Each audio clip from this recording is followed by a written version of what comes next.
I'd like to thank everybody for coming here today.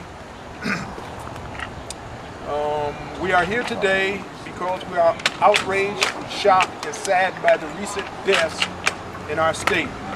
We grieve with the Pettit family in Cheshire, as well as the numerous families throughout the state of Connecticut who have had to deal with the senseless murder of their loved ones. We are also here to question the disparity of value assigned to certain lives. It has been observed that murders in Hartford, where the household income is around $22,140, get none of the fanfare that the tragedy in Cheshire, a town with a household income of $85,664, has received. We are sure that the horrific nature of the Cheshire home invasion contributed to the local as well as national media coverage of this tragedy. And we are sure that this tragedy hit home for many people who live in neighborhoods similar to the one that the Pettit family live in. But we today are unsure as to why murders that are just as random and senseless in our inner cities don't garner the same attention or outpouring of grief. Exyon Davison and Kent McLaurin were gunned down and killed less than a month ago, and their murders have all but been forgotten by the major news outlets.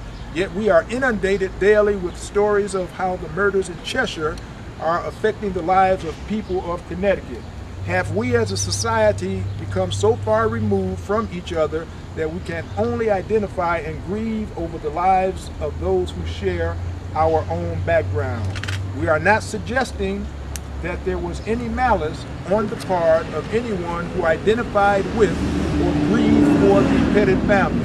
What we are saying is that institutionalized racism and classism have led a society that assigns different levels of value to different lives. We believe today that any loss of life due to violence is a tragedy and should be treated as such. We believe that all human lives should be valued and that any premature loss of life should be mourned by the community, not just those who identify on a personal level with those who have been murdered. We believe that the deaths of poor people of color are just as tragic as the deaths of rich white people. Material advantages should not imply value or worth.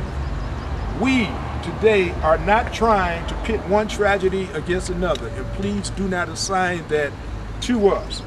This would be pointless and disrespectful to anyone who has lost a loved one through violence. However, we are trying to make sense of a society that is willing to ignore certain murders while elevating others to near mythical status. We are trying to bring together a community that is so fractured that we are willing to value the privileged over the disadvantaged. We are looking to work with all Connecticut residents who feel that all lives are important, and that's it.